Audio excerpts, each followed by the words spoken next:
Besteak beste, gure kezka haurroien ganakoa da, izan ere, gure herrietan bizi dira, familia oso handietan, 10 bat ume bataz beste izango dituzte familiek, eta duela ja 15 urte ingurutik hasi ziren Arginanoko eskola batean, guk dakigula eskolak ez, baina behintzat heziketa formaturen bat izaten, guk uste dugu adoktrinatuta egongo direla, haien fundazioaren ezaugarriak ikusita. Eta, kezka eragiten digu haien babesik ezak, eta, legea ez betetze horrek kasu honetan eragin dezakeenganak haurroien ganako. Oso itxiak dira eta sekta dira, ez dute sozializaziorik, eta, haien ezaugarririk garrantzitsuenak dira, batez ere datozela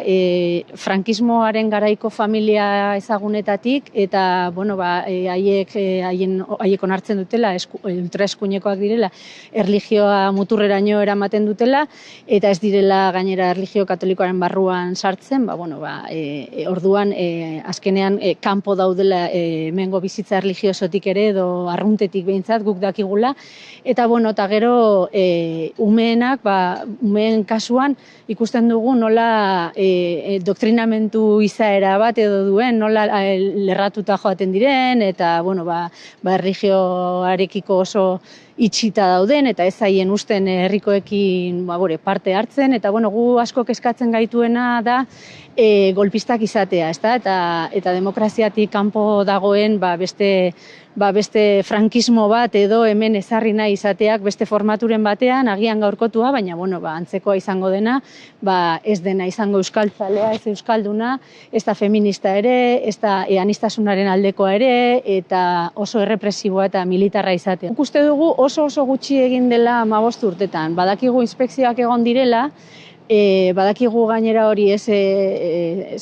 zerbitzu sozialetara eta ere jo dutela, badakigu salaketaren batzuk ere badaudela, baina ez dute ezer egin legea betearazteko, eta momentuz behintzat jarraitzen dute eraikin horretara joaten, ze guk ez dugu uste hori eskola denik, ez dutelako ez hezkuntza proiekturik, ez baliotan esteko inolako adierazpenik egin, ez zaigu guri behintzat informaziorik luzatu hezkuntza departamentuaren aldetik, eta eskaera asko egin ditugu, dokumentu asko eskatu ditugu, eta uste dugu ume horiek babesik gabe daudela, hori da gure ustea. Orduan kontrakorik demostratzen ez den arte behintzat, gure ustez oso gutxi interbentzio txikia eginda, ze gaur-gaurkoz 50 umeek horrela jarraitzen dute, eta ez dugu aldaketarik ikusi.